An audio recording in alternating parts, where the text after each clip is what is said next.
All of us have probably thought about losing fat at some point.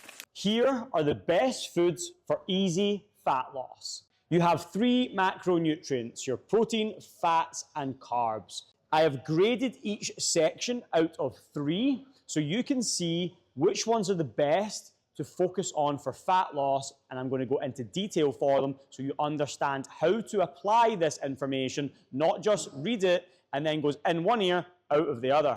So starting with protein, you can see I've graded all of the red meat, eggs, chicken, and fish equally with 2 ticks and 1 X. Why have I done that? Because each of these are equal when it comes to making sure you're getting, sufficient amount of protein and making sure that you are satiated. So how does that look? If you had red meat on every single meal, you'll be very, feeling great. You'll have lots of nutrients in your body, but the calories might be too high.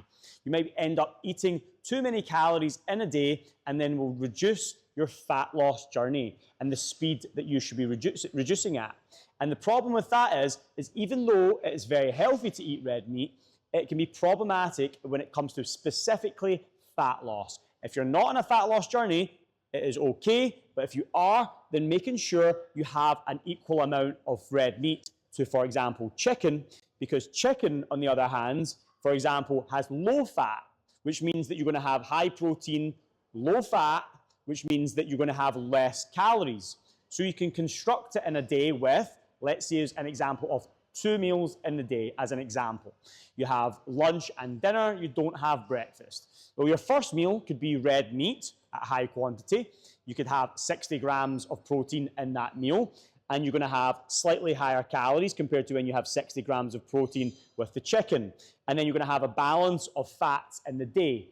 If you, for example, just had chicken only and you were just eating no fats, you're going to feel terrible. You're not going to get the right nutrients into your body, and you're not going to feel satiated, which means you're not going to feel full for very long, and you're going to crave much higher. And that is the biggest mistake that people make when it comes to fat loss, is going on this white fish, just, egg whites, chicken, and then they last 2, 3, 4, or even 8 weeks, and then they drop all the way back down in terms of their mindset, and they start again from the beginning because they can't sustain it over the long run. And that is a nightmare, because your goal is not only to get weight loss in the short term, but the long term.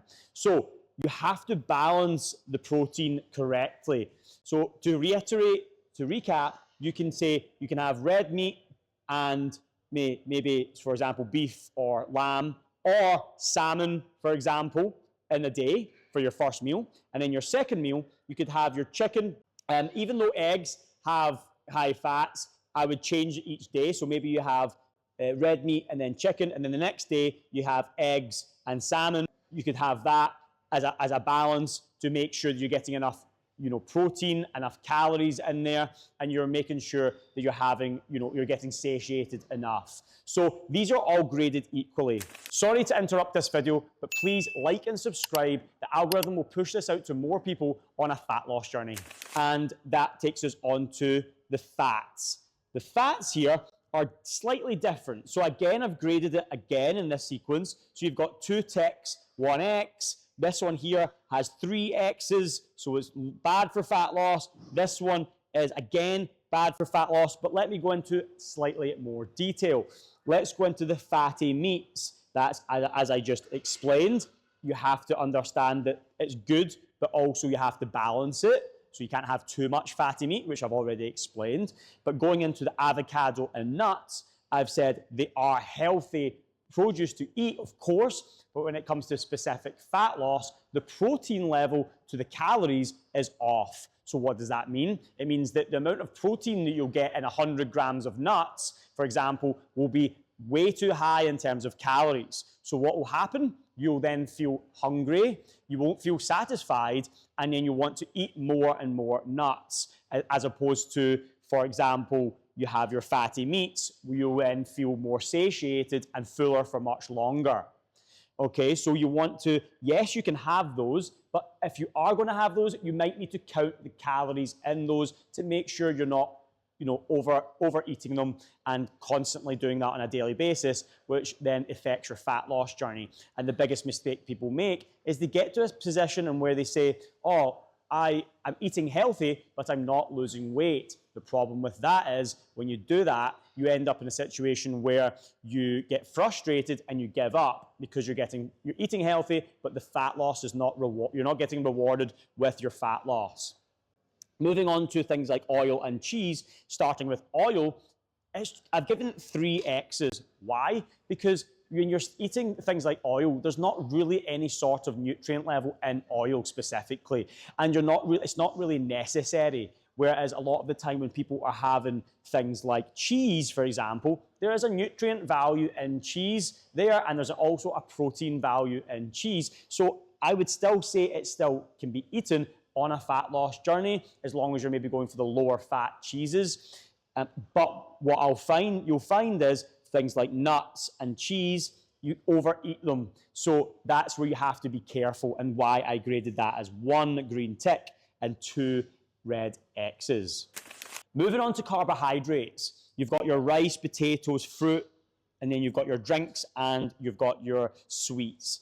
So for example, again, same grading system, the starting rice and potatoes, your nutrient level in rice and potatoes is super low, but at the same time, it is quite a good carbohydrate in terms of enjoyment. You also want to have a sustainable journey and enjoy the journey where you're not just having no grains, because grains can be enjoyable along the way, and that will help you be sustainable over the long run. The reason I gave it 2 X's is that I've noticed with working with thousands of clients over 10 years, is that when you have, let's say, lots of rice on a Monday, you want to have it again the next day and the next day and the next day, and it's very moreish and a little bit addictive for some people. So I would balance that out throughout the week where you're not having grains every single day, or potatoes, for example. Fruit, I give 3 ticks. Why? Because it is a great way of getting carbohydrates in with high nutrient level, and the fiber within the fruit usually gives you that satiation, which makes you feel fuller and satisfied after you eat it. And things like berries, such as blueberries, raspberries, etc., these are fantastic. They are low in calories and a great source of carbohydrate and good amount of fiber to make you feel good and not have to overeat. You'll have a certain amount of them and you'll feel like you've had enough. And that is why fruit, for me, your body gives you that signal that you are, had enough of those carbohydrates and you don't overeat it, which time and time again, for most people, with rice, potatoes, sugary drinks, and sweets, you end up doing that. Why did I give drinks and sweets 1 tick? Because you can still incorporate these things on your journey. My goal for you is to make sure you can have something sustainable over the long run, and by cutting things out completely isn't always sustainable for the standard person. So what should you do? You should incorporate it logically into your week. If that means on a Saturday evening, you have some sweets after your main course meal of your cheat meal, that is okay. And then the next day, you get back to progressing forward, rather than just completely cutting it out and then giving up after 8 weeks and then just having really bad food all the time, which a lot of people make that mistake. It does depend on the person. For some people, they don't really have too much cheating. They quite like a very strict nutrition plan. But for the standard person out there, I would recommend balancing it a little bit into your day. And the last little bonus tip I'll give you is don't keep those things in the house. That is the biggest mistake you'll ever make on a fat loss journey. If you want to make it easy in terms of fat loss, you need to make sure everything that you shouldn't be eating is not in front of you and in the house. And if you are going to have something like sugary drinks or some sort of sweets, I would go for a diet drink with no calories. And if you're going to go for sweets, I would go for something that is outside of the house, maybe in a restaurant. You finish that meal, you move away. Where if it's in the house, it's going to be so much easier for you to keep going back again and again and again and making those mistakes if you're having a bad day. Thanks for watching this video. Please like and subscribe. It'll help the algorithm so much and get this information out to more and more people on their fat loss journey.